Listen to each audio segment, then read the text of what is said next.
దేవునికి మహిమ కలుగును గాక. దేవునికి స్తుతులు స్తోత్రాలు చెల్లించుచున్నాను. మీ అందరికీ మరొకసారి మరణాత ప్రభు పేట వందనాలు శుభాలు. మరణాత ప్రియులారా, బాగున్నారా? మీ అందరూ క్షేమంగా ఉన్నారని తలంచుచు బైబిల్ మిషను మరి పరిచారకుడిగా, సేవకుడిగా, దేవుని పనివాడిగా మీ ఎదుటికి వచ్చాను మరొక సాయంకాల పూట. ఈరోజు అనేక రీతిలుగా మరి నడుచుచున్నవారు, ప్రార్థిస్తున్నవారు అనేక రకాలుగా ఉన్నప్పటికీ దేవుడు తన ప్రణాళికను నీ పట్ల నా పట్ల చూపుచున్నాడనే విషయం మాత్రం మర్చిపోకుండా ప్రార్థించే కృపను దేవుడు మనకు అందించును గాక. ఆమె ప్రార్థన చేసుకుందాం. సర్వ సృష్టిని నీతిని పరిపాలించుచున్న సృష్టికర్త నీకు స్తోత్రాలయ్య. మహోన్నతుడా, మహాగణుడు అయిన దేవా నీకు వందనాలు. ఆరాధన భూతుడా, ఆత్మీయుడా, ఆలోచనకర్త, సమాధానమైన తండ్రి నీకు స్తోత్రాలు చెల్లిస్తూ సాయంకాల సమయంలో నీ దాసుడని నేను నీ ఎదుటికి వచ్చి ఉన్నాను. నీ ఆత్మచేత నీ బిడలి ఎదుటికు నన్ను నిలబెట్టి బలపరుస్తున్నందుకు నీకు స్తోత్రాలు ప్రభా. నాలో నీ ఉండి నీ బిడలతో మాట్లాడేది నేను కాదు నీవే అని నీ బిడలు గ్రహించి దాన్ని అనుసరించే భాగ్యము దాయి చూపించమని దేవా, పరలోక సంబంధమైన మాటలు, పరమ సంబంధమైన మాటలు, పరలోక చేరే మాటలు సహాయముగా అందించి మహిం పొందమని క్రీస్తు నామమున అడుగుచున్నాను పరమ తండ్రి. ఆమేన్. మన తండ్రి అయిన దేవుని సన్నిధి సహాయం తోడైండును గాక. ఆమేన్. ప్రభునందు ప్రియా దేవుని బిడలారా, ఇక్కడ ప్రభు మాట్లాడుతున్న మాటలు మనం గమనించాలి. ఇక్కడ మాట్లాడుతున్న ఈ మాటలను మనం గమనించాలి. ఇక్కడ యెహోవా దేవా, ప్రతీకారము చేయే దేవా లెమ్ము అని భూలోకములో ప్రతీకారమును చేయొచ్చు, అన్యుల ఎడల ప్రతీకారము చేయొచ్చునవో దేవా మమ్ములను బలపరచుం. అంటే మనము ఆలోచన కలిగి ఉండాలి ఈరోజు. ఏది అంటే గర్విష్ఠులకు ప్రతిఫలం ఇమ్ము యెహోవా. భక్తిహీనులు ఎంతవరకు ఉత్సాహించుదురు? భక్తిహీనులు ఎంతవరకు ఉత్సాహించుదురు?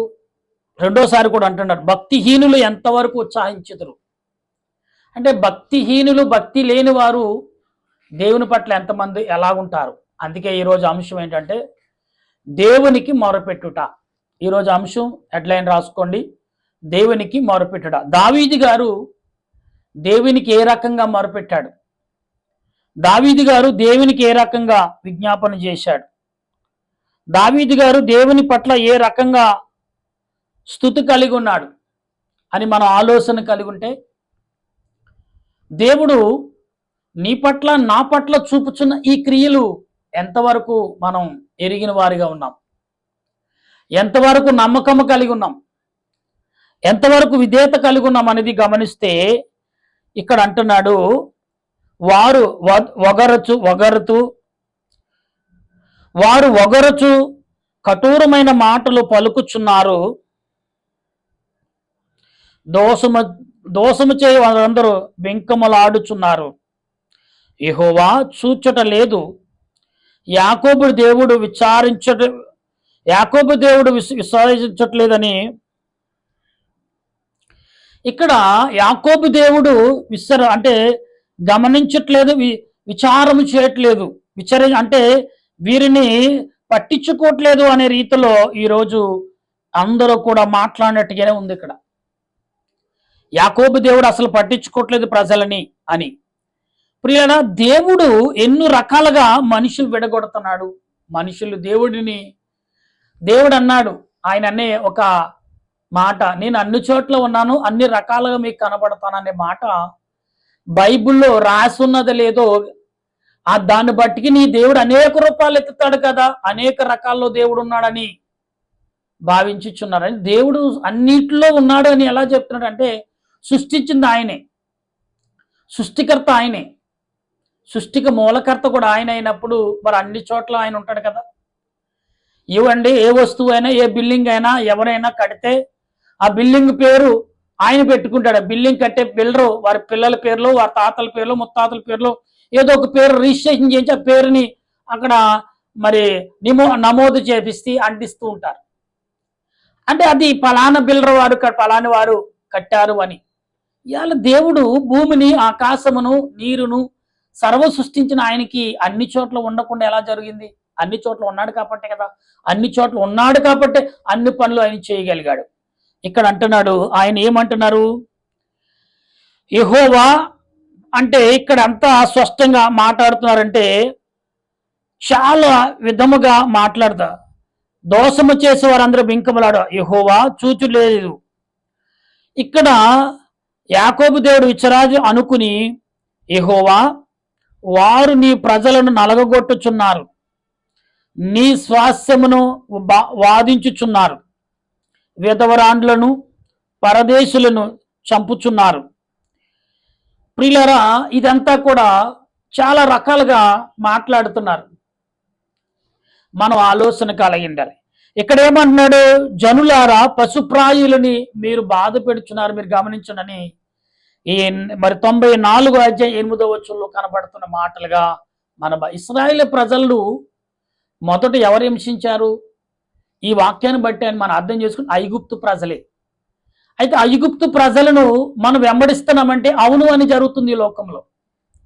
దేవుడు స్పష్టంగా చెప్పాడు, ఐగుప్తులతో మీకు సంబంధం లేదు. అమ్మ వాళ్ళు మనుషులే కదా. ఎస్, వాళ్ళు మనుషులే, కానీ వారు ఎవరి సంతానమై ఉన్నారు అంటే అపవాది సంబంధంగా. ఇది ఎక్కడ జరిగిందంటే ఐగుప్తుని దేవుడు ఎప్పుడు విడగొట్టాడంటే వీరు బాబేలు గోపురం కట్టినప్పుడు దేవుడు విడగొట్టేశాడు. ఎందుకంటే ఆకాశానికి బాబేలు గోపురం కట్టేశారు వాళ్ళు. అంటే మనం పైకెత్తి వెళ్ళిపోతాం, మనల్ని ఏమి చేయలేదు ఎవరు అని. వారి తెలివితేటలను చూసి దేవుడు ఆశ్చర్యపడి అంత దృఢంగా అంత బలముగా వారు కట్టుతున్నారు ఆనాడు కాలంలో. పిల్లరా, ఈనాడు ఎంత వేగంగా జరిగిపోతుందో ప్రయాణం. అసలు రోజులే చాలా వేగంగా గడిచిపోతున్నాయి. 24 గంటలు ఏం జరుగుతుందో తెలీదు, ఎలా జరుగుతుందో తెలీదు, కానీ జరిగిపోతుంది. ఏమి జరుగుతుందో తెలీదు, కానీ జరిగిపోతుంది. ప్రియులారా, ఒకసారి ఆలోచన కలిగి ఉండాలి మీరు. దేవుడు ఏం మాటలు, బుద్ధిహీనులారా మీరు ఎప్పుడు బుద్ధిమంతులు అవుతారు. ఇక్కడ ఏమన్నాడు? బుద్ధిహీనులారా మీరు ఎప్పుడు వినకుండును. ఇక్కడ ఏమన్నాడు?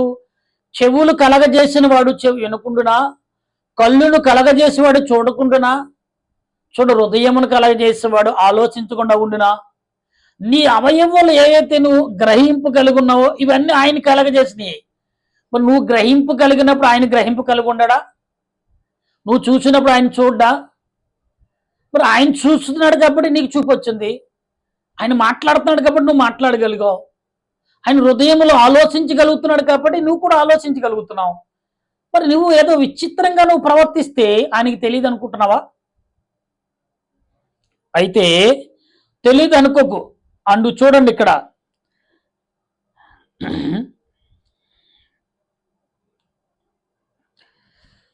చూడండి, అన్యులను శిక్షించేవాడు తెలివిని నేర్పిన వాడు దండించకుండా ఉండునా అని 9-10 వచనాల్లో కనబడుతున్న. ప్రియులారా, మనం ఒకసారి ఆలోచన, నరుల ఆలోచనలు వ్యర్థములని యెహోవాకు తెలిసి ఉన్నది. అంటే ఇక్కడ ఏమంటున్నాడంటే, యెహోవా నరుల ఆలోచన తలంపులు నీకు తెలుసున్నది. నరులను దేవుడు తప్పు చేసిన వారు దండించేవాడు, శిక్షించేవాడు అని తెలుసుండు కూడా నరులు తప్పు చేస్తున్నారంటే ఏంటి దాని అర్థం? యాకోబు వలె, దావీదు వలె, దావీదు కుమారుడు సొలొమోను వలె, ఏమంటే తర్వాత సౌలు వలె ఇలా పశ్చాత్తాపడితే దేవుడు క్షమించేతాడు. దానికి కూడా ఒక కారణం ఉంటుంది. దావీదు మొదటి నుండి కూడా మహాశ్రమ నుండి ఎదుర్కొన్నాడు, కానీ రాజు అయినక్కడ శ్రమను జయించాడు. అందుకే దేవుని ఎదుట ఏమన్నాడు? దేవా తండ్రి, నువ్వు నన్ను గాని దూరం పెడితే నేనేమైపోతాను? నిలవలేను, నేను అడుగు కూడా లేను. కాబట్టి నన్ను నశింపు చేయకూడదని అప్పటికప్పుడే పశ్చాత్తాపడ్డాడు. అటువంటి గుండె ధైర్యం మనకు ఉండదండి. గమనించుకోండి ఒకసారి మీరు. నీవు బోధించవు ధన్యులు, భక్తిహీనులకు గుంట త్రవ్వబడే వరకు నీతిమంతుల కష్టదినములను పోగొట్టి వారికి నెమ్మదిని కలిగి చేయను. యెహోవా తన ప్రజలను ఎడమ పెట్టేవాడు కాదు, ఎడబాయేవాడు అంటే ఎడమ పెట్టేవాడు కాదు, బయట పెట్టి విడిచిపెట్టేవాడు కాదు. యెహోవా మమ్మలను విడిచిపెట్టేవాడు కాదు. వెడబాయటం అంటే వెడబాయేవాడు కాదు, అంటే విడిచిపెట్టేవాడు కాదు అని అర్థం. విడనాడు వాడు కాదు. నీతిని స్థాపించుటకై న్యాయపు తీర్పును జరిపించుటకు యథార్థ హృదయములకు దాన్ని అనుసరించెదరు. దుష్టుల మీదకి నా పక్షమున ఎవడలేచును? దోషము చేయు. చూడండి ఇక్కడ ఏమంటున్నాడు, దోషములు చేసేవాడు ఎవడ నిలుస్తాడు? యెహోవా నాకు సహాయం చేయకుండగా యెహోవా నాకు సహాయం చేయుచుండగా నా ప్రాణం శీఘ్రంగా మౌనముగా ఉండును. ఎస్, దేవుడు ఎప్పుడు కూడా మౌనమే ఎక్కువ. ఆయన కోపించాడంటే మనం తట్టుకోలేమండి. ఇది బాగా గమనించాలి మీరు. ఇలా దేవుడు అది చేయలేదు ఇది చేయలేదు అనుకునే వారులారా, దేవుడు తన కార్యములు ఎందుకు చేయట్లేదు, ఎందుకు చేయాలి అని మీరు అనుకుంటున్నారు? అసలే ఇంకా సరిపోవట్లేదా? ఎంత చేశాడు ఆయన? మీరు ఎందుకు అడుగుతున్నారంటే మేము పరిచర్య నిమిత్తం అడుగుతున్నాం.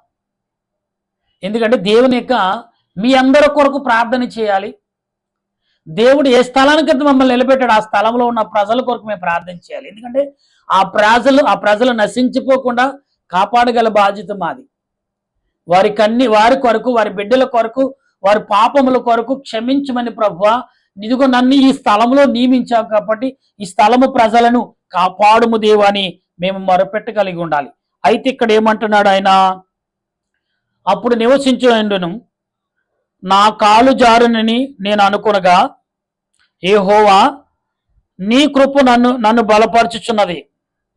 నా అంతరంగములు విచారములు వెచ్చగా నీ గొప్ప ఆదరణ నా ప్రాణముకు నెమ్మది కలుగు చేయుచున్నది. కట్టడ వలన కీడు కల్పించు దుష్టుల పరిపాలన నీకు పొందుగలుగునా? దుష్టులు నీతిమంతుల ప్రాణమును తీటకై వారి మీద పడుదురు. దోషులని నిర్దోషులకు మరణము విధించుదురు. యెహోవా నాకు ఎత్తైన కోట, నా దేవుడు ఆశ్రయ దుర్గము.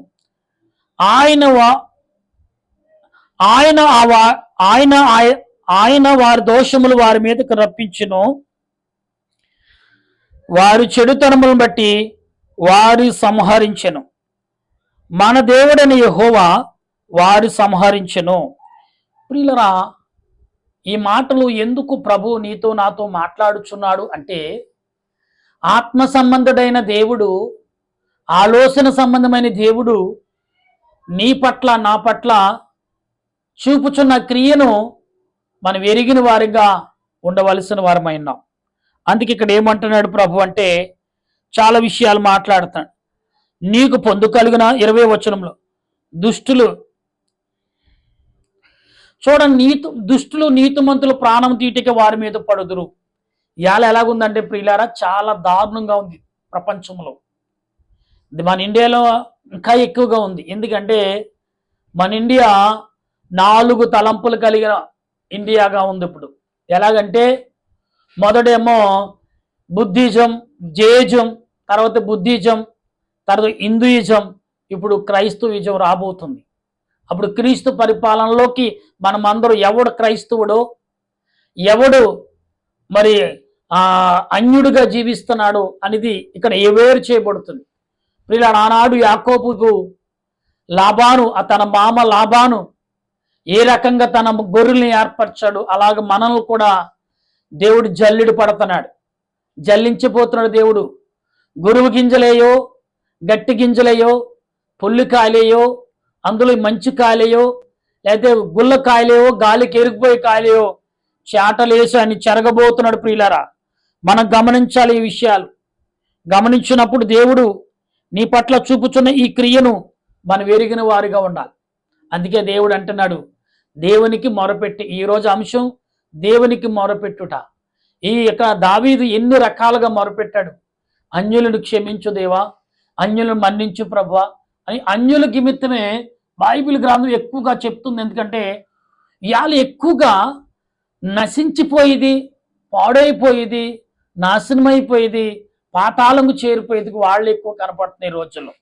ఎందుకంటే వారు ఎవరేం చెప్పినా నమ్మేస్తున్నారు. ఏది సత్యమో తెలుసుకుని సమయంలోనే మరొకటి వచ్చి పడిపోతుంది. ఇవాళ ప్రియులారా, చేపలు పట్టేవాడు నదిలో దిగుతాడు. ఒక చేప పట్టుకున్నాడు, దాన్ని బుట్టలో ఏకి ఉంది, మరొక చేప ఎదురొస్తే ఏం చేస్తాడు చెప్పండి? ఏం చేస్తాడు? అయితే దీన్ని త్వరగా బుట్టలో వేయటానికి ప్రయత్నం చేయాలి, దాన్ని పట్టుకోవాలండి. దాన్ని బుట్టలు వేసినప్పుడు ఇది దాటి వెళ్ళిపోతుంది, జారిపోతుందని ఆ దూతడు రెండోసారి పట్టుకోగలడా? పట్టుకోలేడు. దాన్ని పట్టుకోగలడు. ఎలాగేయాలి? ఒకటి వచ్చింది వల వేస్తే, ఒకటి వచ్చింది అది కూడా మరలా వస్తుంది వలలో అని చాకచక్కగా తెలివిగా దాన్ని పట్టుకునే విధానము మనకి కలిగి ఉండాలి. అందుకే దేవదాసయ్య గారు అన్నారు, మీరు విశ్వాసాల మధ్యకి వెళ్ళినప్పుడు విశ్వాసాల యొక్క నాడేంటో మనం తెలుసుకోవాలి. వారి లోపాలు, వారి బాధలు, వారి కష్టాలు, వారి ఇబ్బందులు. ఒక సంఘములో ఒక వ్యక్తి కొన్ని సంవత్సరాలు ఉండి మరి ఎందుకు చేత మనసు గాయపడి సాతానుగడు శోధించటం వల్ల సేవకుడి మీద కోపగించి వెళ్ళిపోయాడు. మళ్ళీ కొన్ని రోజుల తర్వాత వచ్చాడు. వచ్చిన తర్వాత అతడు సేవకుడు ఏమని ప్రేమించాలి? తప్పిపోయిన కుమారుడు ఎలాగ తండ్రి దగ్గర చేర్చుకున్నాడో అలాగే నేను మరలా చేర్చుకోవాలంట. ఇవాళ సంఘంలో చాలా మంది మేమే బలపరిచాం, నా దగ్గర రక్షణ పొందాడు, నా దగ్గరే బాప్తిసం తీసుకున్నాడని అధికారం చెల్లాయించే సేవకులారా, సేవకు నీ పిల్లలు ఎక్కడున్నా, నీ సొంత బిడ్డలు అమెరికాలో ఉన్నా, లండన్లో ఉన్నా, దుబాయ్లో ఉన్నా, కువైట్లో ఉన్నా, మరొక దేశంలో ఉన్నా, హైదరాబాద్ పట్టలో లేదా కర్ణాటకలో, బెంగళూరులో ఎక్కడున్నా మనం ఏం చేస్తాం? ప్రభువా నా బిడ్డలని కాపాడము, నా బిడ్డలకు ఆరోగ్యము ఆయుష్నిమ్మని అడుగుతాం. మన సంఘంలో ఎవరు వెళ్ళిపోయినా అదే రకంగా ప్రార్థన చేయాలంటాం. దేవుడు అంటున్నాడు, అలా చేస్తున్నాడు. వెళ్ళిపోయిన నీ కుమారుడు నీ విలువలు తెలుసుకుని, వెళ్ళిపోయిన కుటుంబం నీ విలువలు తెలుసుకుని సమయం ఎంతగా వ్యర్థపరచామో కన్నీటితో, దుఃఖంతో, పశ్చాత్తాపంతో మన మధ్యకు వస్తారు. అందుకనే చూడండి, తీర్పు అనే సాక్ష్యంలో మనం ఉండాలి. నీకు తీర్పులోకి నువ్వు వెళుతున్నప్పుడు నీలో సాక్ష్యం ఉన్నప్పుడే ఆ తీర్పులో నిలవగలం. లేకపోతే సాక్ష్యం లేకపోతే ఎందుకు వచ్చామని అడుగుతారు. మాట్లాడేవాడు మాట్లాడి చేస్తా లేకపోతే పెద్దల్లో కూర్చోలేడు, తీర్పు కాలంలో కూర్చోడు, సింహాసనం ధరించలు. చాలా మంది ఉంటారు, చుట్టాగా టీవీగా కనపడతారు, చాలా ఉన్నతాయిగా కనపడతారు, కానీ మాట్లాడే తీరు సరిగా ఉండదు. అందుకని వారిలాంటి వారిని ఏం చేస్తారు? చాలా ఈడెందుకు వచ్చాడు రా అనుకుని సొనుక్కునే పరిస్థితి. అందుకనే మాట్లాడేటప్పుడు చాలా ఆలోచించి కలిగి ఉండాలి, చాలా ఆలోచనతో మనం మాట్లాడగా. అందుకే ప్రభు అన్నారు, అందుకని సంఘములో కానీ సంఘ బిడ్డలు, వాడు నా బిడ్డ, నీ బిడ్డ అయితే ఎలాగైతే నువ్వు వదులుకోవో సంఘంలో వచ్చిన ప్రతి వాడు కూడా అలాగే భావించాలి. ఈనాడు అలా భావించిన వాళ్ళే సంఘములో ఎదగబడతారని ప్రభువు చెప్పారు. దేవదాసి గారు కూడా అదే కొనసాగించి ఈనాడు బైబిల్ మిషన్ బిడ్డలుగా మేము కూడా అలాగే కొనసాగిస్తున్నాం. అందుకనే ఏ మతాన్ని కానీ, ఏ కులాన్ని కానీ, ఏ మనిషిని కానీ దూషించవద్దు, ద్వేషించవద్దు. తీర్పు తీర్చుటకు నీకు అధికారం లేదు. వాళ్ళ కొరకు ప్రార్థన చేయటమే. తప్పు చేశాడా ఖండించే అధికారం నీకు లేదు. బాబు ఇది నీకు తప్పు అని అర్థమవుతుందా, మరి ఎందుకయ్యా చేశావు అని చెప్పడం వరకే తప్ప మందలించే అధికారం లేదు. లేదా నీకు తప్పు అనిపిస్తే చెప్పే ధైర్యం లేనప్పుడు నాకు చెప్పు, నేను చూసుకుంటానని దేవుడే చెప్పారు. కాబట్టి ఈనాడు వినుచున్న మీరు, నేను, మనమందరము కూడా ఒకే కోవాకు చెందిన వాళ్ళు. ప్రార్థన కోవాకు పరిశుద్ధాత్మతో నింపబడి ప్రార్థించే కృపను పరిశుద్ధాత్మ దేవుడు ఈ సాయంకాలపూట మనందరికి అందించును గాక. ఆమేన్. ప్రార్థన చేసుకుందాం. దయగల తండ్రి, ప్రేమగల రక్షక, నీ కొందనాలు నాయన. ఇదిగో దయకాలండి ఇప్పటి వరకు ప్రభా, ఇదిగో ఏకదాటిగా వర్షం కురుస్తూనే ఉంది ప్రభా. అయినప్పటికీ ప్రభా దేవా ఎక్కువ జామున ప్రార్థన చేయలేకపోయాం. ఎందుకంటే ప్రభా వర్షముల వల్ల అనేకమైన ఒత్తిళ్లు వచ్చినప్పటికీ ప్రభా నీ పాదములు ఎదుట చేరలేకపోయాను. క్షమించి మన్నించమని ఈ సమయంలో నీ బిడ్డలుగా నీ పాదములు ఎదుగు నీ సేవకుడిగా, నీ దాసుడిగా, నీ కుమారపెడుచుండగా చెప్పిన మాటలు వినుచున్న నీ బిడ్డలందరికీ నీ ఆత్మ నడిపింపు దయచేసి ఏ రకంగా నీ ఎదుట నడుచుకోవాలో, సేవకుల దగ్గర ఏ రకంగా జీవించాలో, ఏ రకమైన మాటలు మనం కలిగి ఉండాలో అటువంటి రీతిని, అటువంటి కృపను, దయను సమకూర్చి నడిపించమని ఈ సాయంకాల సమయంలో ప్రభా ప్రార్థిస్తున్న మాకును మీరే తోడుగా ఉండి నీ ఆలోచన క్రియలన్నీ కూడా సమకూర్చి మహిమ పొందమని ఈ సాయంకాల సమయంలో ఎవరైతే ప్రభా ఈ వరదల గురించి వర్షాల గురించి జరగబోతు యుద్ధాలు ఇంకా జరుగుతూనే ఉన్నాయి. సిరియా దేశము, గాజా దేశము, అలాగే ఇస్రాయేల్ ప్రజలకు ఉక్రెయిన్, రష్యా దేశాల యుద్ధాలు ఇంకా జరుగుతూనే ఉన్నాయి. దీనివల్ల కరువులు కాటకాలు వస్తూనే ఉన్నాయి ప్రభా. ప్రపంచమంతా కూడా అల్లాడుతూనే ఉన్నారు. దేవా, కాలం చూస్తే ఇప్పుడు చూసే కాసేపటికి సమయం ఎంత వేగంగా జరిగిపోతుందో తెలియట్లేదు. కనుక దేవా, నీ ఆలోచన క్రియలు మాకు తోడుగా ఉంచి ప్రతి వారికి ఇదిగో డెంగీ, మలేరియా, ఇలాగ ఫీవర్ అనేక రకాలుగా వారి అనారోగ్యాలు వస్తూనే ఉన్నాయి. వాటిని అన్నిటిని కాపాడి రక్షించమని మిలిటరీ వారును, పోలీస్ శాఖ వారును, డాక్టర్లు, నర్సులు, పారిశుద్ధ వారు, కార్మికులు, రైతులు, ఇలాగ నీటి మీద నేల మీద పనులు చేయించున్నారు, ప్రయాణములు చేయించున్నవారు, అలాగే వరదల్లో నేను ఆ యొక్క వాగు వంకల్లో చిక్కుపోతున్న వారు రక్షించేవారు, మిలిటరీ వారు అనేక రకాల ప్రయాసపడుతూనే ఉన్నారు. వారందరి కొరకు ప్రభావ మేము ప్రార్థిస్తున్నాం. అభాగ్యులుగా, అనారోగ్యముతో, అనాథులుగా, నైనా ఎవరు లేని వారిగా మిగిలిన వారి కొరకు మేము ప్రార్థిస్తున్నాం. మరి ముఖ్యంగా గర్భిణీ స్త్రీలు, బాలింత్రాలు, ఈ వర్షాకాలం ఎన్ని ఇబ్బందులు ఉంటాయో ప్రభా, అటువంటి ఇబ్బందులన్నింటినీ బిడ్డలను కాపాడి బలపరచమని అడుగుతున్నాను. దేవా, ఇదిగో చదువులతో చక్కగా చదివి ఉద్యోగాలు లేక ఉంటాయో తెలీదు, అటువంటి జీవితాల్లో చాలా మంది బాధపడుతూనే ఉన్నారు. ధనవంతుడిగానే ఉంటున్నాడు, మధ్యతరగతి కుటుంబం కలిగాడు, ఎదగలేక నేను అలాగే ఉండిపోతున్నాడు, పేదవాడికి ఉండిపోతున్నాడు. దేవా, ఎప్పుడు అందరూ సమానతత్వం కలుగుతుంది, అందరూ సమానంగా జీవిస్తారు, అందరూ నీ బిడ్డలే, అందరూ ఒకటే అన్నట్టుగా జీవించే భయభక్తులు కలిగి దైవ భయము, దేవుని భయము, విశ్వాసం, నమ్మకంతో జీవించగల కృపను ప్రతి వారికి అందించమని దీనుడు అలుపున యోగుడిని నేను చేసిన ఈ చిన్ని ప్రార్థన ఆలకించి మరణాత ప్రార్థన సన్నిధి నుండి మొరపెడుచుండగా ఈ దీనుడి యొక్క మొరను అంగీకరించే ప్రతి కుటుంబాన్ని నీ రెక్కల చాటుకు చేర్చుకోమని, నీ రాకడ ఆలస్యమైతే కూజామును ప్రార్థించగల కృపను, నేను నీ రాకడ సిద్ధమైతే నీ రాకడికి ఆయుధపడే కృపను మా అందరికీ అనుగ్రహించమని ఆత్మరూప రక్షణకర్త అయిన దేవదేవుని నామములు అడిగి ప్రార్థన చేయుచున్నాను మా పరమ తండ్రి, ఆమేన్. మన తండ్రి అయిన దేవుని కృప, త్రియేక దేవుని సహాయము, పరిశుద్ధాత్మ ఆదరణ ఇప్పుడు ఎల్లప్పుడు సదా మీకు మీ కుటుంబాలకును తోడుగా ఉండి మనందరకు ఆయన రాకడకు సిద్ధపడు దయచేయునుగాక. ఆమేన్, ఆమేన్, ఆమేన్. మీ అందరికీ వందనాలు. మరణాత.